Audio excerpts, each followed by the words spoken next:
Student, welcome to all of you in the world of physics. बेटा, आज हम लोग जो डिस्कस करने वाले हैं वो जो बिगनिंग है फिजिक्स की, उसके बारे में हम लोग डिटेल में स्टडी करने वाले हैं। ठीक है ना। बहुत ही शानदार कॉन्सेप्ट होगा बेटा जी, और आपको कंसंट्रेशन के साथ इस कॉन्सेप्ट को समझना होगा, क्योंकि आगे चल कर के जितने भी कॉन्सेप्ट बनाओगे आप फिजिक्स कि सारे के सारे कॉन्सेप्ट आप यहीं से लोगे, क्योंकि जो बिगिनिंग है, जो आपको साइंस को समझाएगा लेक्चर, वो पहला लेक्चर यही होगा। ठीक है ना। तो चलो हम लोग स्टार्ट करते हैं। आपको थोड़ा बहुत पता होगा साइंस के बारे में, आपने 10th की स्टडी की होगी, 9th 10th में आप लोगों ने पढ़ा होगा कि साइंस क्या है। फिजिक्स की स्टडी करने से पहले हम लोग साइंस को समझते हैं और इसको नेचर से रिलेट करते हैं। ठीक है ना। तो सबसे पहला क्वेश्चन आया कि व्हाट इज द साइंस। तो साइंस को वास्तव में बोलते हैं कि ये एक ऑर्गेनाइज्ड नॉलेज है। ठीक है ना। जब किसी भी नॉलेज को हम एक ऑर्गेनाइज्ड वे में उसकी हम स्टडी करते हैं तो वो साइंस के अंदर आता है। जैसे फॉर एग्जांपल आपने कहा कि स्टार्टिंग में जो है, अगर हम साइंस की बात करें तो पहले हम क्या है कि साइंस की ब्रांचेज को हमने क्या है पहले यहाँ पर दिखा दिया है कि साइंस में मेन 2 ब्रांचेज होती हैं। पहला आपका यह है नेचुरल साइंस आपका है, और दूसरा आपका है फिजिकल साइंस। ठीक है ना। तो नेचुरल साइंस में आपका बॉटनी है, जूलॉजी है, जिस पर हमें स्टडी अभी नहीं करनी है, न उसके बारे में चर्चा करनी है। मेन आपका है फिजिक्स है, जो कि फिजिकल साइंस में आएगा। तो साइंस का जो पार्ट फिजिकल साइंस है, फिजिकल साइंस में की 2 ब्रांचेज हैं, एक फिजिक्स और दूसरी क्या है, केमिस्ट्री है। तो स्पेशली हमें यहाँ पर क्या पढ़ना है, फिजिक्स के बारे में पढ़ना है। तो फिजिक्स की ही स्टडी करेंगे हम। हालांकि सबके सब ही साइंस है, ये भी बॉटनी, जूलॉजी, फिजिक्स, केमिस्ट्री सबके सब क्या है, साइंस ही हैं। लेकिन हम लोगों का जो सब्जेक्ट है वो है फिजिक्स। इसलिए क्या है, हम लोगों ने फिजिक्स पे ही कंसंट्रेट करना है और उसको विजुलाइज करना है, उसको इजी बनाना है। और सही तरीके से अगर पेशेंस के साथ अगर आपने इसकी स्टडी की तो ये पूरे के पूरे जो है आने वाले टाइम में जो भी आप फिजिक्स पढ़ोगे, जो भी कॉन्सेप्ट आप स्टडी करोगे, उसमें आपको इंटरेस्ट आने वाला ही है। ठीक है ना। तो इस वीडियो को बड़े ही ध्यान से आप लोग सुनना। हमने बात की साइंस की। साइंस क्या है? साइंस एक वेल ऑर्गेनाइज्ड नॉलेज है। क्या है?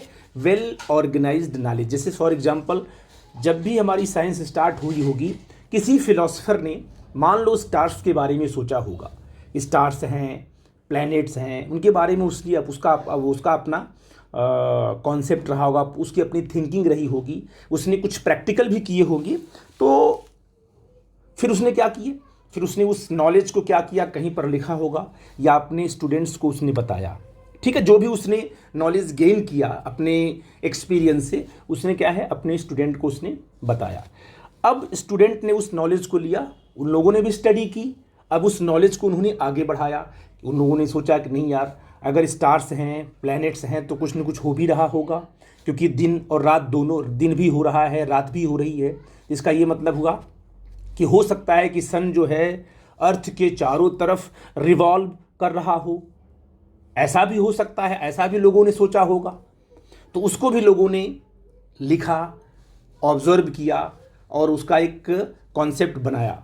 इसके बाद जब उन्होंने क्या है, अपनी अगली जनरेशन को बताया होगा, तो उन्होंने भी स्टडी की होगी।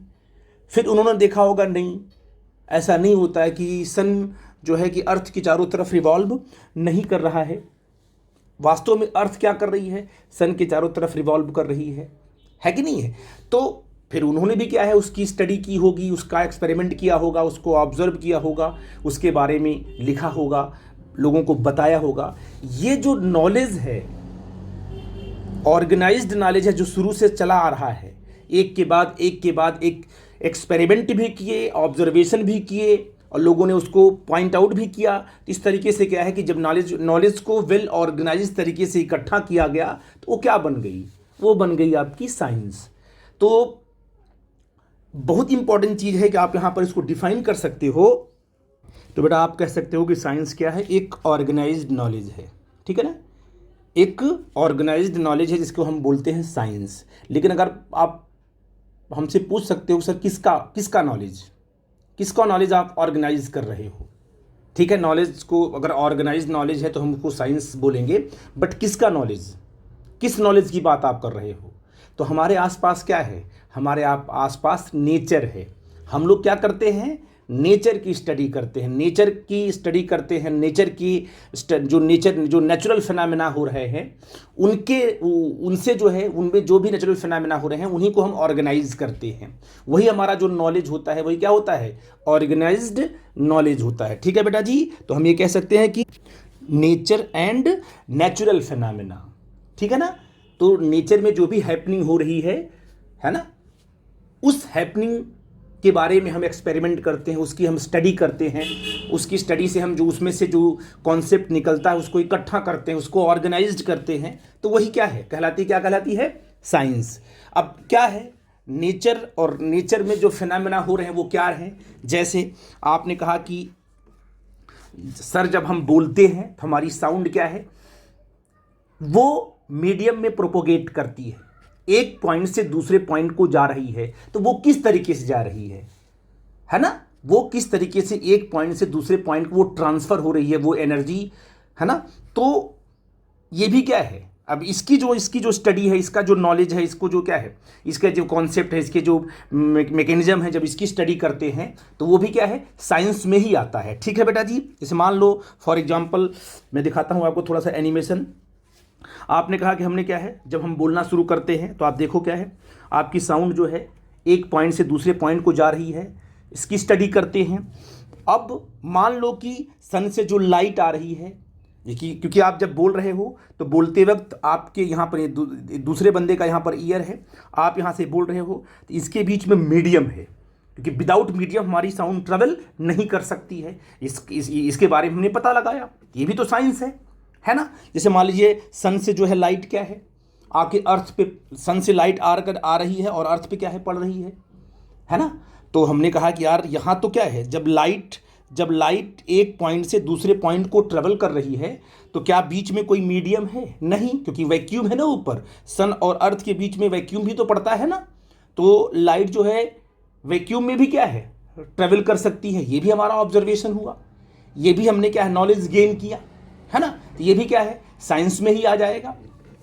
अब आपने कहा कि सर रिवर का फ्लो एक साइड से दूसरी साइड की तरफ रिवर का फ्लो हो रहा है, तो अगर मैं आपसे पूछूं, आप एक दिन आए तो आपने क्या देखा कि रिवर का फ्लो एक साइड से क्या हो रहा है, दूसरी साइड हो रहा है।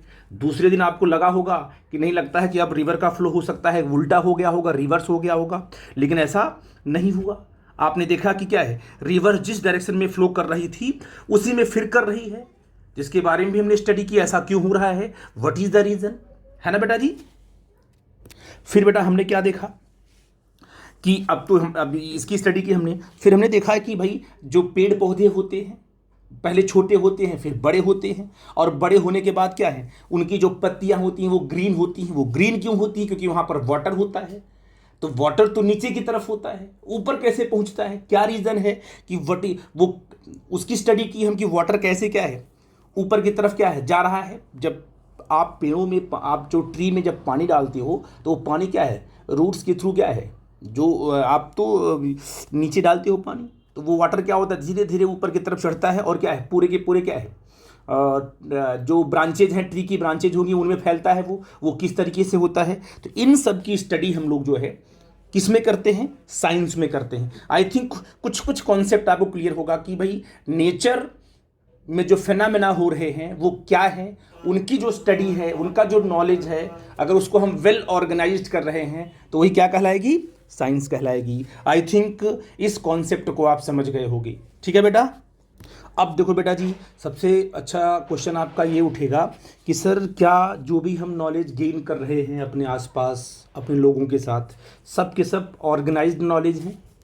नहीं, सब के सब नॉलेज ऑर्गेनाइज्ड नहीं है। जो नॉलेज साइंटिफिक मेथड के थ्रू आपको मिलता है वो नॉलेज क्या कहलाता है, ऑर्गेनाइज्ड नॉलेज वही साइंस कहलाएगा। जैसे मान लीजिए आपके सर में दर्द हुआ, आपके हेड में आपको पेन हुआ, तो आपने कहा कि हमारे हेड में पेन है, तो आपकी मदर ने, आपके फादर ने कहा ठीक किसी हकीम को दिखा देते हैं हम, या किसी क्या है कि कोई तंत्र मंत्र आपकी क्या है दिखा देते हैं हम। तो ये जो है, ये जो मेथड है, ये जो तरीका है, जो नॉलेज है जो लोगों ने गेन किया है आसपास, ये क्या है, ये साइंटिफिक नॉलेज नहीं है। आपको प्रॉपर डॉक्टर के पास जाना है, जिसके पास मशीन होगी जो कि चेक करेगा, साइंटिफिकली आपको बताएगा कि आपको क्या प्रॉब्लम है, उसका ट्रीटमेंट करेगा। तो ये जो मेथड होगा, जब आप डॉक्टर के पास गए, डॉक्टर ने आपका ब्लड टेस्ट किया या आपका टेस्ट हुआ, उसके अकॉर्डिंग आपको मेडिसिन उसने दिया, तो वो जो नॉलेज है, उसने जो गेन किया हुआ नॉलेज है, that knowledge is known as scientific knowledge या ऑर्गेनाइज्ड नॉलेज। तो हर नॉलेज ऑर्गेनाइज्ड नहीं होता है। जो साइंटिफिक मेथड के थ्रू नॉलेज आप गेन करते हो, उसे बोलते हैं ऑर्गेनाइज्ड नॉलेज। ओके बेटा, तो ऑर्गेनाइज्ड नॉलेज क्या, साइंस क्या है, ऑर्गेनाइज्ड नॉलेज है। और ऑर्गेनाइज्ड जो नॉलेज है वो क्या है, वो study of nature from scientific method. Scientific method से किया गया जो नॉलेज है, पाया गया जो नॉलेज है, वही ऑर्गेनाइज्ड होगा। ठीक है ना। अच्छा, अब तो साइंटिफिक मेथड क्या है, किसी भी नॉलेज को गेन करने के लिए, किसी भी नॉलेज को समझ पाने के लिए जब हम साइंटिफिक मेथड अप्लाई करते हैं तो हमें कौन कौन से स्टेप्स लेने होते हैं, बड़ा इंपॉर्टेंट है और बहुत ज़्यादा इसमें इंटरेस्ट आने वाला है बेटा जी। बट आपको अटेंशन के साथ सुनना होगा कि कोई भी चीज़ अगर क्या है, आप कभी भी किसी भी चीज़ के बारे में अगर सोचना चाहते हो, समझना चाहते हो, उसकी स्टडी करना चाहते हो, तो आपको साइंटिफिक मेथड को अप्लाई करना पड़ेगा। तो साइंटिफिक मेथड को अप्लाई करने के लिए पहला स्टेप क्या होगा, क्योंकि आप जब तक किसी भी चीज़ को देखोगे नहीं, तब तक उसके बारे में सोचोगे ही नहीं। ठीक है ना। लोगों ने स्टार्स को देखा, आसमान में स्टार्स को देखा, तब उसके बारे में सोचना शुरू किया। भाई विदाउट किसी चीज़ को देखे उसके बारे में कोई कल्पना करना, कोई इमेजिनेशन करना तो पॉसिबल नहीं है। तो साइंटिफिक मेथड का पहला जो स्टेप है वो है ऑब्जर्वेशन। सबसे पहले क्या करेंगे, हम चीज़ों को ऑब्जर्व करते हैं। तो फर्स्ट जो मेथड आपका आया वो क्या आ गया बेटा जी, ये आपका आ गया ऑब्जर्वेशन। बहुत इंपॉर्टेंट है कि हम चीज़ों को ऑब्जर्व करते हैं, इसके बाद उस पर सोचना शुरू करते हैं। अब देखो बेटा, मैं स्टार्ट करता हूँ कि पहला तो हो गया आपका ऑब्जर्वेशन। ठीक है ना।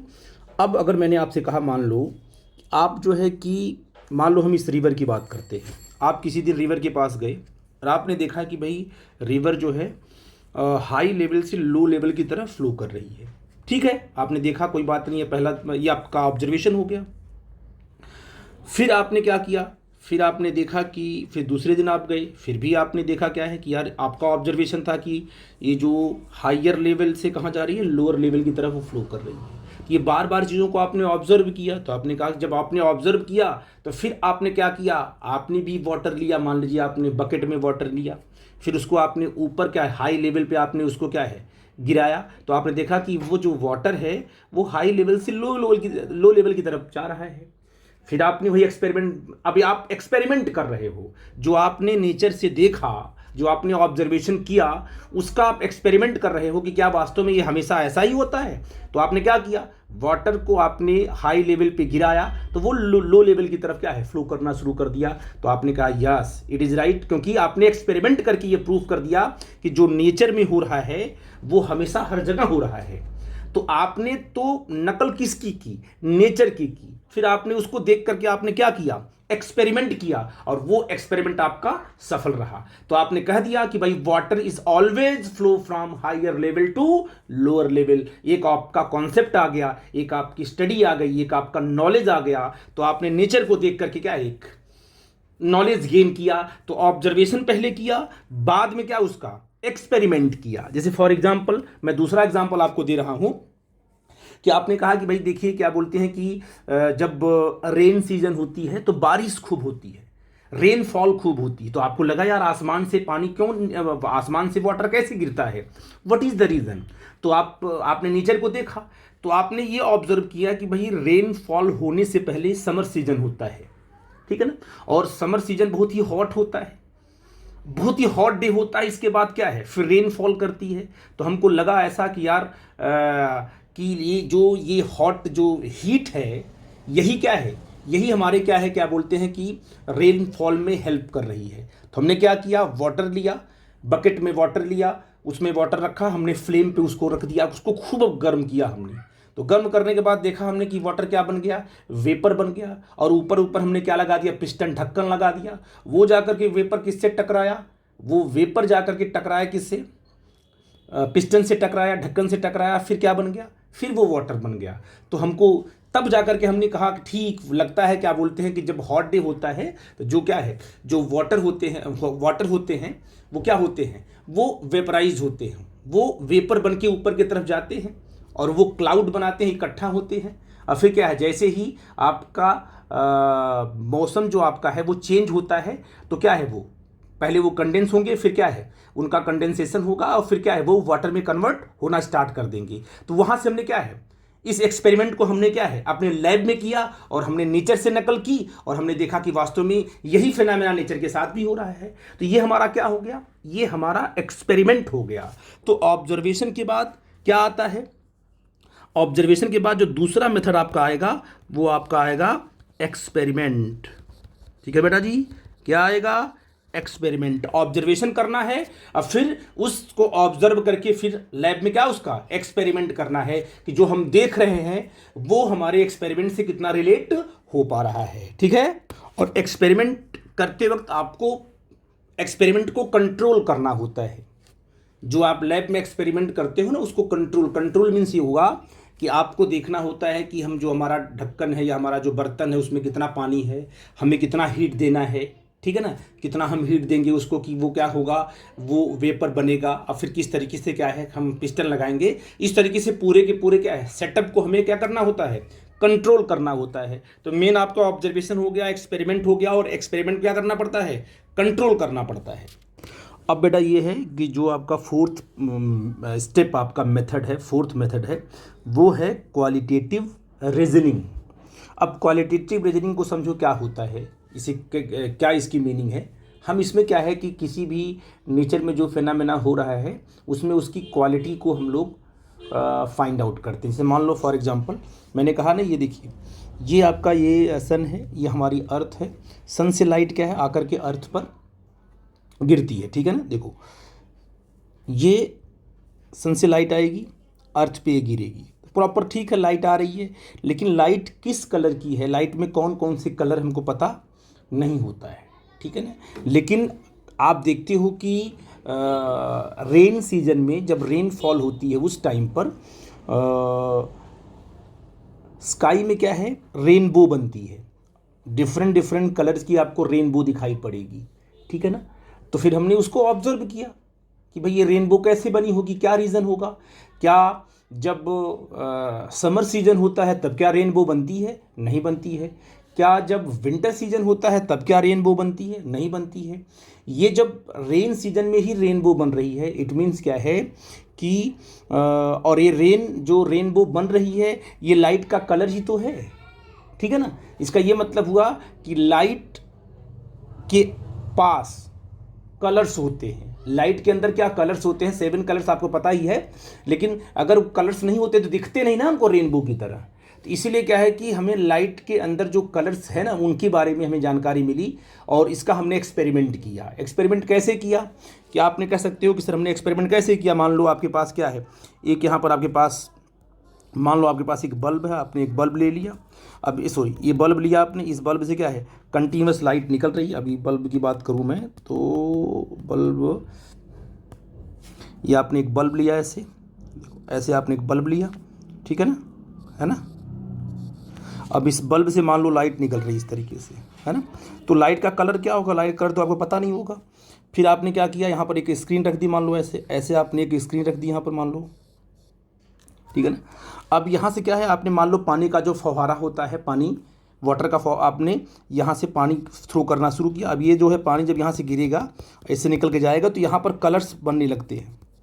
कलर्स यहाँ पर दिखा, लाइट के कलर्स यहाँ दिखाई पड़ने लगते हैं, अलग अलग कलर, 7 कलर्स आपको यहाँ पर अलग अलग कलर्स आपको दिखाई पड़ने लगते हैं। इसका ये मतलब हुआ कि दैट मीन्स आप कह सकते हो कि जो लाइट पहले जिसमें कोई कलर आपको नहीं दिखाई पड़ रहा था, उसमें कलर्स दिखाई, इसका मतलब उसके अंदर कलर्स हैं।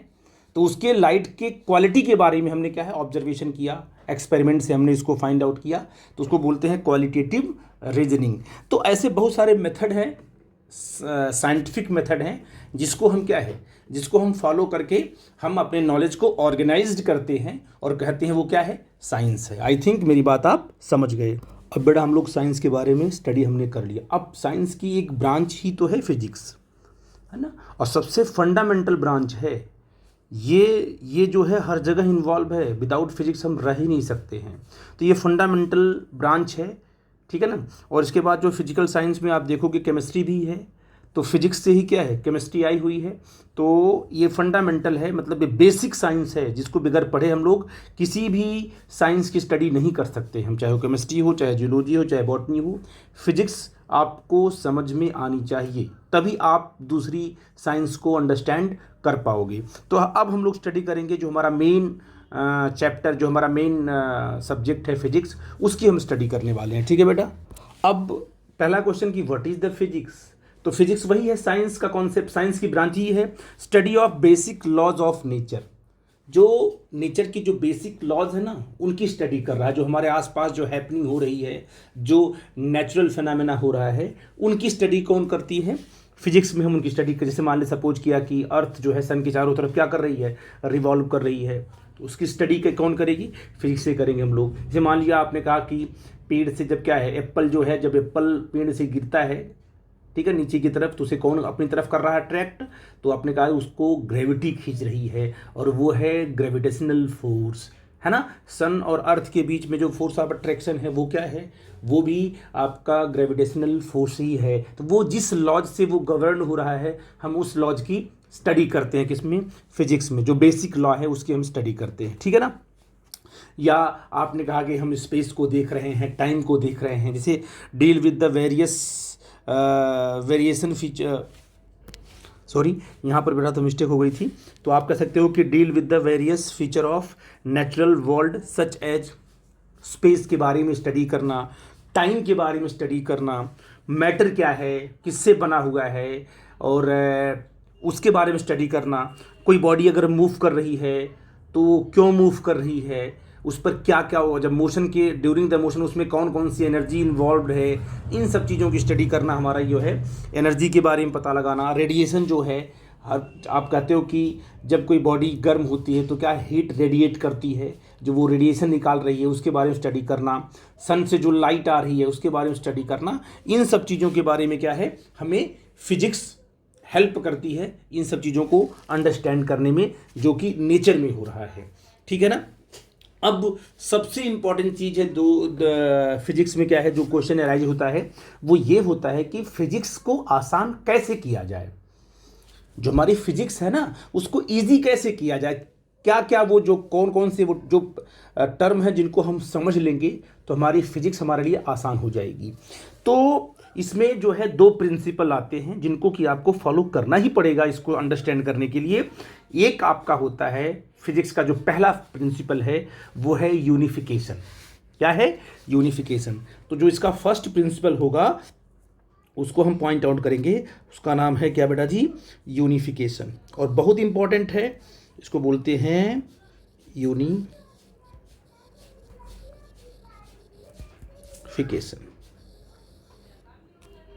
ठीक है ना।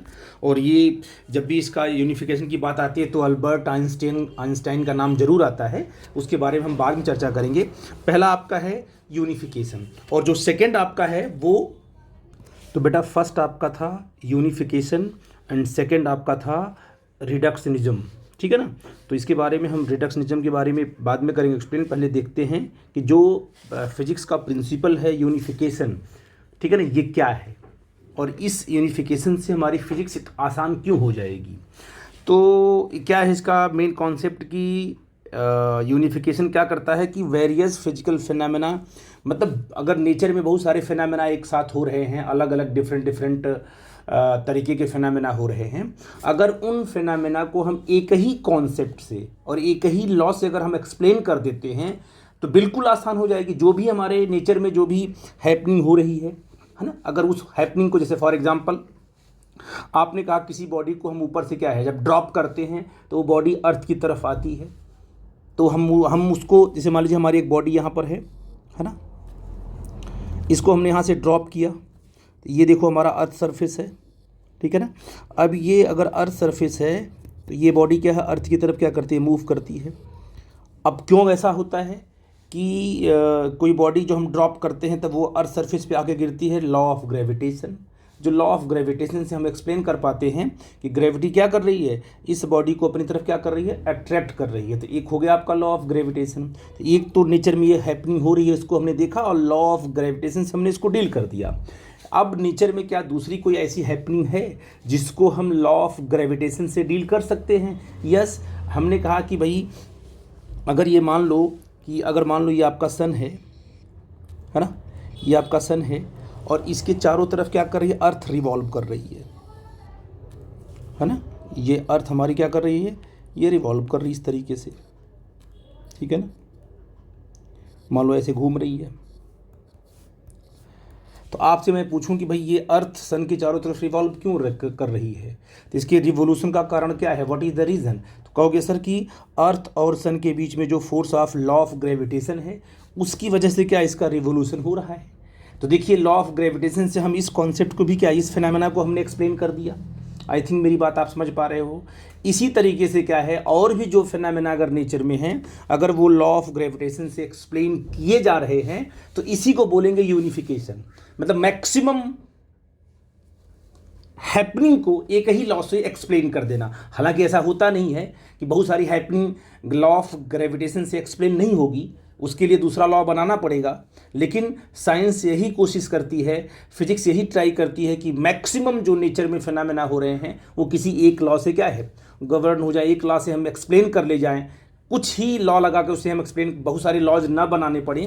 तो उसके लिए क्या, उसका कॉन्सेप्ट क्या है, यूनिफिकेशन। तो ये कोशिश रहती है फिजिक्स की कि वो यूनिफिकेशन करे, मतलब हर नेचर में जो भी फिनोमेना हो रहे हैं उसके लिए कुछ ही लॉज या कुछ ही कॉन्सेप्ट बनाए जाएं जिससे उसको क्या हम एक्सप्लेन कर पाएँ। जैसे मान लीजिए आपने कहा कि सर एटम के बारे में बात किया, एटम के अंदर न्यूक्लियस है, न्यूक्लियस में न्यूट्रॉन है, प्रोटॉन है और इलेक्ट्रॉन न्यूक्लियस के चारों तरफ क्या कर रहा है, रिवॉल्व कर रहा है। तो उसके अंदर के फिनोमेना को क्या हम न्यूट्रॉन, प्रोटॉन और इलेक्ट्रॉन का जो फोर्स ऑफ अट्रैक्शन ये है, क्या उसको हम लॉ ऑफ ग्रेविटेशन से एक्सप्लेन कर पाएंगे? अगर मैं आपसे पूछूं कि इलेक्ट्रॉन जो है न्यूक्लियस के चारों तरफ रिवॉल्व कर रहा है, यही ना, तो क्या इलेक्ट्रॉन और न्यूक्लियस के बीच में लॉ ऑफ ग्रेविटेशन काम कर रहा है? तो आप कहोगे सर नहीं, वहाँ पर हम लॉ ऑफ ग्रेविटेशन से उसको, उस रिवोल्यूशन को एक्सप्लेन नहीं कर सकते हैं।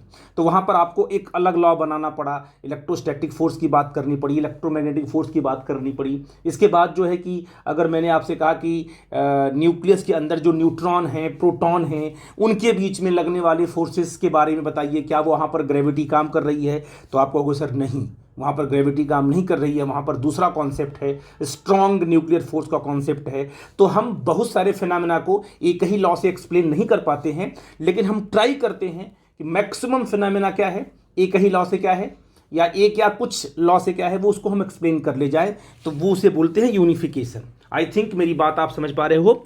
अल्बर्ट आइंस्टाइन ये चाहते थे कि एक ऐसा इक्वेशन बनाया जाए, एक ऐसा लॉ बनाया जाए जिससे हम की दुनिया में होने वाले सारे फिनोमेना को उसी इक्वेशन से हम क्या कर जाएं, एक्सप्लेन कर ले जाएं। लेकिन वो कर नहीं पाया, उसने बहुत ही उसके लिए ट्राई किया, बहुत ही उसकी स्टडी की, बट वो कर नहीं पाया। तो इस पर उसका बड़ा जोर रहा। अब बहुत ही बड़ा कॉन्सेप्ट है ये, मैं आपको थोड़े कॉन्सेप्ट में ही इसको एक्सप्लेन कर रहा हूँ, लेकिन यूनिफिकेशन का कॉन्सेप्ट बहुत ही बड़ा है, बहुत ज़्यादा उसमें स्टडी करनी होती है। बट इसका जो बेसिक नॉलेज था वो मैंने आपको दिया कि यूनिफिकेशन क्या होता है। अब सेकंड आपका है रिडक्शनिज्म है आपका, ठीक है ना। ये रिडक्शनिज्म क्या है उसको समझते हैं। ये भी प्रिंसिपल किसका है, ये भी प्रिंसिपल आपका फिजिक्स का है। इसमें क्या होता है कि जब कोई कॉम्प्लेक्स प्रोसेस होता है, फिजिकल फिनोमेना कहीं हो रहा है, कॉम्प्लेक्स अगर है, तो उसको अचानक हम किसी क्या है, एक का एक, मतलब एक साथ उसको हम समझ नहीं पाते हैं, उसको अंडरस्टैंड नहीं कर पाते हैं। अगर वो कॉम्प्लेक्स है, कठिन है, तो हमें क्या करते हैं, हम उसको छोटे छोटे पार्ट में तोड़ देते हैं।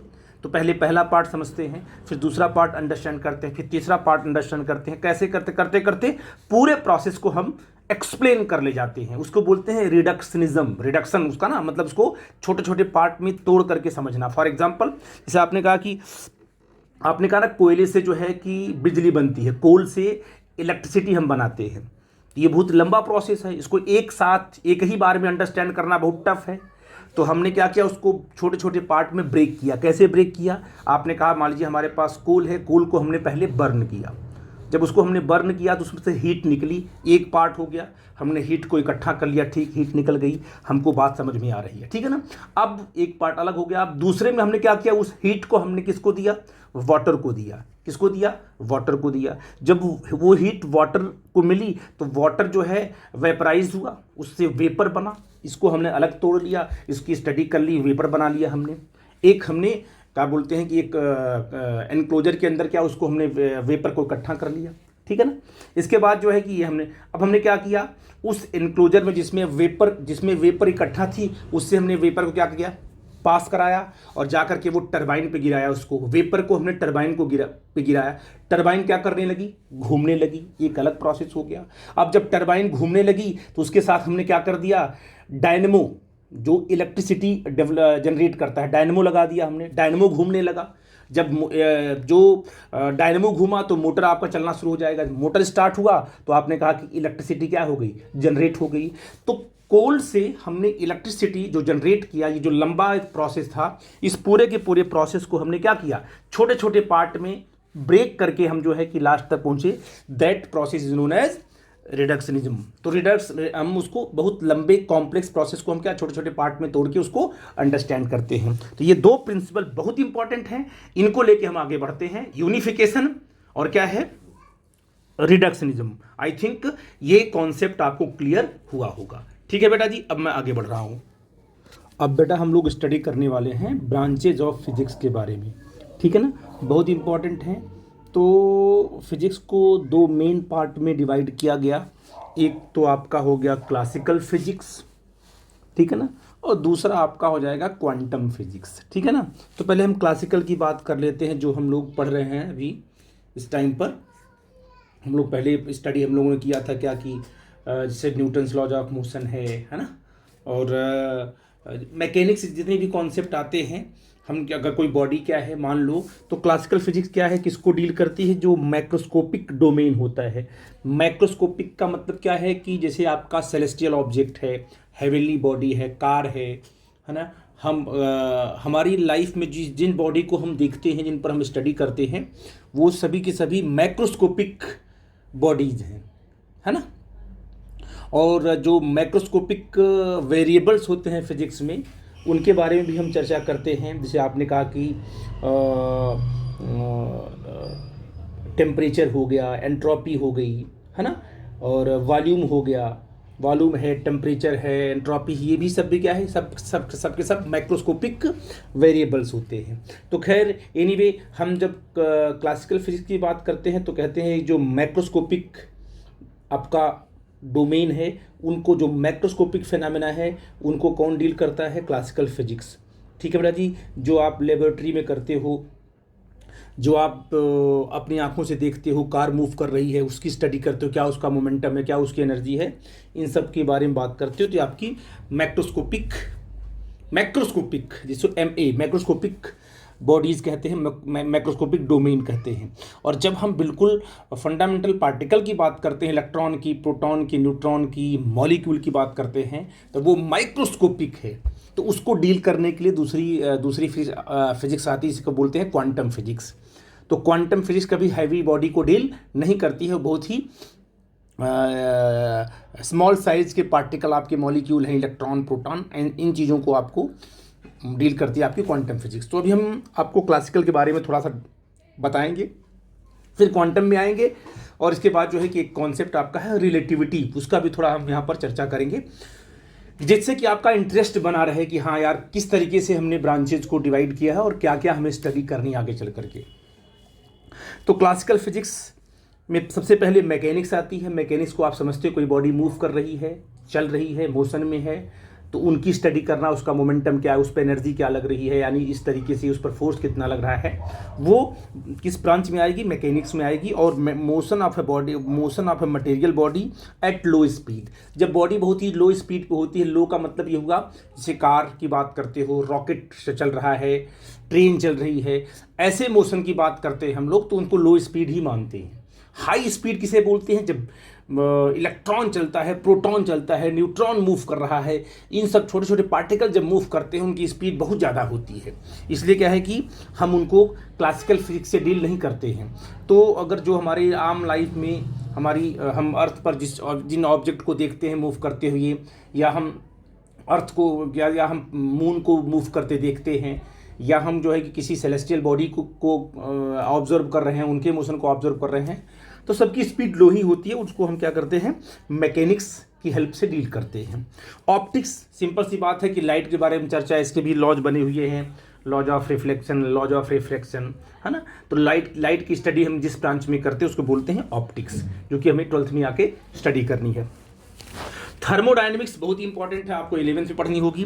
थर्मोडायनेमिक्स क्या है, ये फिजिक्स की ब्रांच है जिसमें हम क्या करते हैं, हीट की स्टडी करते हैं। हीट का transformation of heat energy into another, जो है कि जो हीट एनर्जी है वो ट्रांसफ़र होती है, वो कन्वर्ट होती है वर्क में, दूसरे फॉर्म में कन्वर्ट होगी, वर्क में होगी, इंटरनल एनर्जी में होगी। तो यहाँ पर हम स्टडी ऑफ हीट के बारे में चर्चा करते हैं। किसी भी इंजन की जो एफिशिएंसी कितनी है, हीट एफिशिएंसी कितनी है, उसकी चर्चा करेंगे हम लोग, डिटेल में इसकी स्टडी करेंगे। ये भी क्लासिकल मैकेनिक्स या क्लासिकल फिजिक्स के ब्रांच में ही, इसका थर्मोडायनेमिक्स ब्रांच जो है क्लासिकल फिजिक्स के अंदर ही आती है।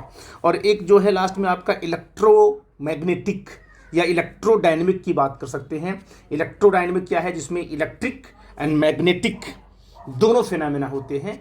आपको पता होगा कि क्या बोलते हैं कि जब हम क्या करते हैं कि किसी भी अगर मान लिया आपके पास कोई आयरन की रॉड है और इसमें हम क्या करते हैं, अगर वायर हमने इसमें वाउंड कर दिया और इसमें हमने क्या है, अगर इसमें हमने करंट फ्लो करा दिया, तो ये जो आपका आयरन कोर है ना, ये बिहेव एज अ मैग्नेट, ये मैग्नेट की तरह बिहेव करेगा।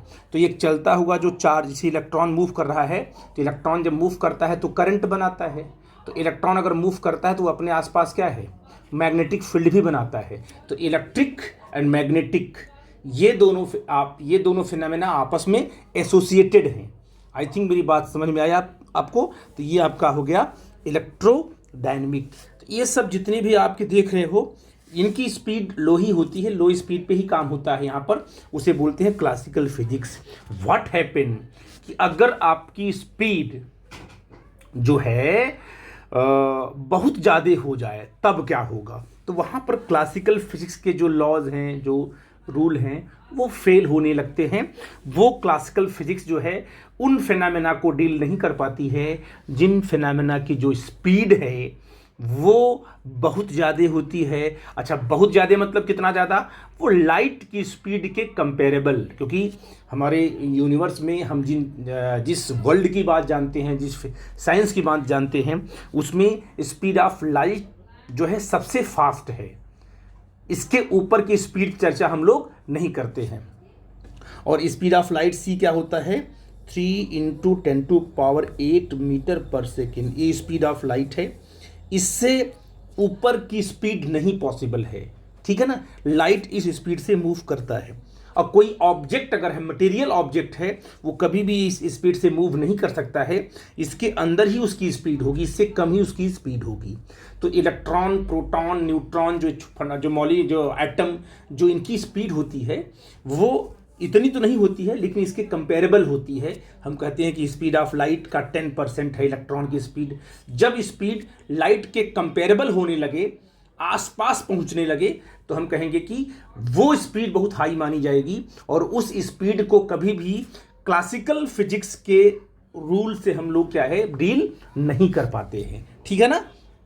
अब क्या होगा बेटा जी, अगर ये जो क्लासिकल फिजिक्स की बात आप करते हो, अगर ये क्लासिकल फिजिक्स में जो भी हैपनिंग हो रही है, जो भी घटनाएं आपको घट रही हैं, अगर उनकी स्पीड बहुत ज़्यादा कर दी जाए, बहुत ही ज़्यादा कर दी जाए, तो व्हाट हैपन, अगर बहुत ही हाई स्पीड पे, तो क्लासिकल मैकेनिक्स में जो न्यूटन्स लॉज ऑफ मोशन हैं, जो सिंपल लॉज हैं मैकेनिक्स के, वो अप्लाई नहीं होते हैं। रिलेटिविटी, तो हाई स्पीड पे जो ब्रांच निकल के आती है उसका नाम है रिलेटिविटी।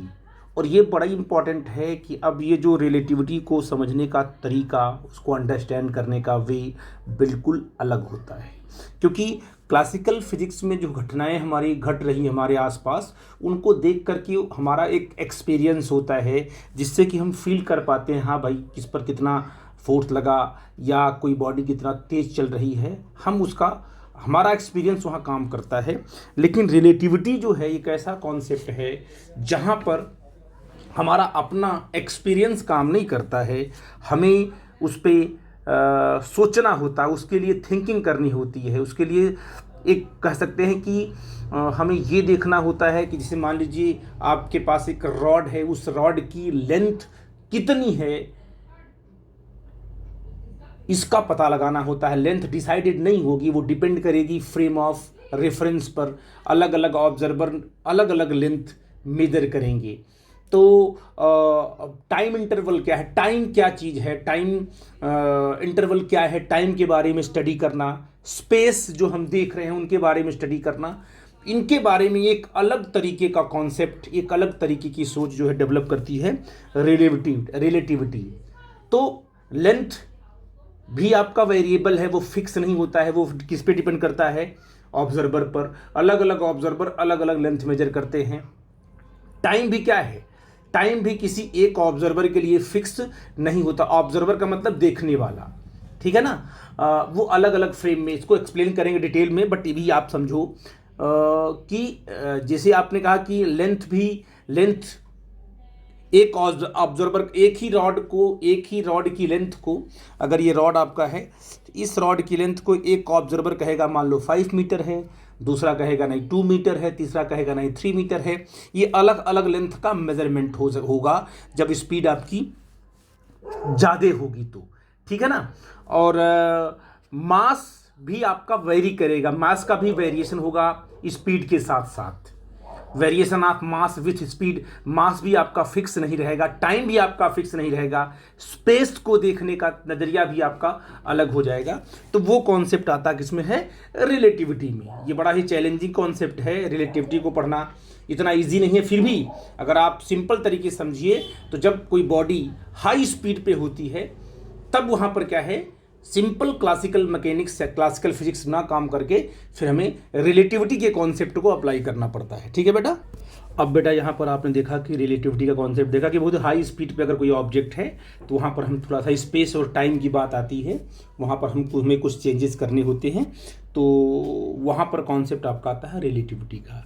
लेकिन जब हम स्मॉल पार्टिकल की बात करते हैं, पार्टिकल बहुत छोटा है, जैसे इलेक्ट्रॉन है, प्रोटॉन है, न्यूट्रॉन है, मॉलिक्यूल है, अगर इन पार्टिकल की हम स्टडी करते हैं तो क्लासिकल फिजिक्स तो बिल्कुल काम ही नहीं करती है, ठीक है ना। तो स्मॉल पार्टिकल के लिए हमें जो है कि एक नई फिजिक्स आती है जिसे बोलते हैं क्वांटम फिजिक्स या क्वांटम मैकेनिक्स। और मैं आपको बता दूं कि यहाँ पर जो चेंजेस होते हैं वो बिल्कुल अलग तरीके से होते हैं, पूरे के पूरे क्लासिकल कॉन्सेप्ट को ही बदलना पड़ता है।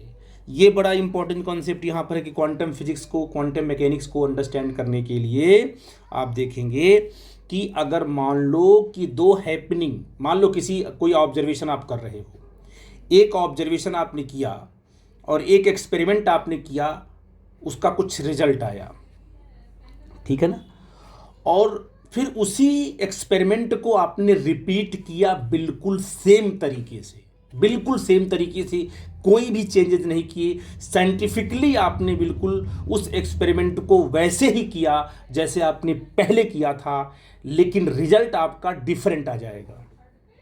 ये बड़ा अजीब था साइंस में कि ऐसे कैसे पॉसिबल है कि एक एक्सपेरिमेंट आपने किया, जो उसका करने का तरीका था बिल्कुल सेम तरीके से आपने उसी एक्सपेरिमेंट को रिपीट किया, लेकिन रिजल्ट आपका वही नहीं आया, ठीक है ना। ये बड़ी सोचने वाली बात है कि ऐसा कैसे पॉसिबल हो सकता है, ठीक है ना। तो अगर जैसे मान लो एक एग्जांपल आपको हम पूछते हैं कि आप सिंपल कहते हो, पढ़ते हो कि भाई इस टाइम पर ये पार्टिकल कहाँ पे है।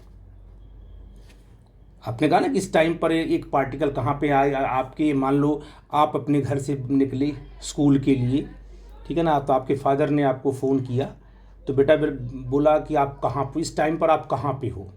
या मान लो आप 10 o'clock पे कहाँ पे थे, तो आप बताओगे कि हाँ हम ग्राउंड पे थे कि स्कूल में थे, बता सकते हो, ठीक है ना। तो ऐसे अगर हम साइंस में भी बोलते हैं कि भाई बताइए ये पार्टिकल इस टाइम पर कहाँ पे था। क्वांटम फिजिक्स कहती है कि ये क्वेश्चन आप नहीं पूछ सकते हो, इसका उत्तर आपको मिल ही नहीं सकता है कि ये पार्टिकल इस टाइम पर कहाँ पे है। ऐसा क्वेश्चन करना ही क्या है, गलत है। और नेचर से ऐसा क्वेश्चन आप नहीं कर सकते हो। तो मतलब ये हुआ कि इसमें बहुत सारे चेंजेस, अब लेकिन स्ट्रॉन्ग फिजिक्स है, बहुत ही स्ट्रॉन्ग फिजिक्स है। इसके बहुत सारे एक्सपेरिमेंट आप देखोगे बिल्कुल एग्जैक्ट निकलते हैं।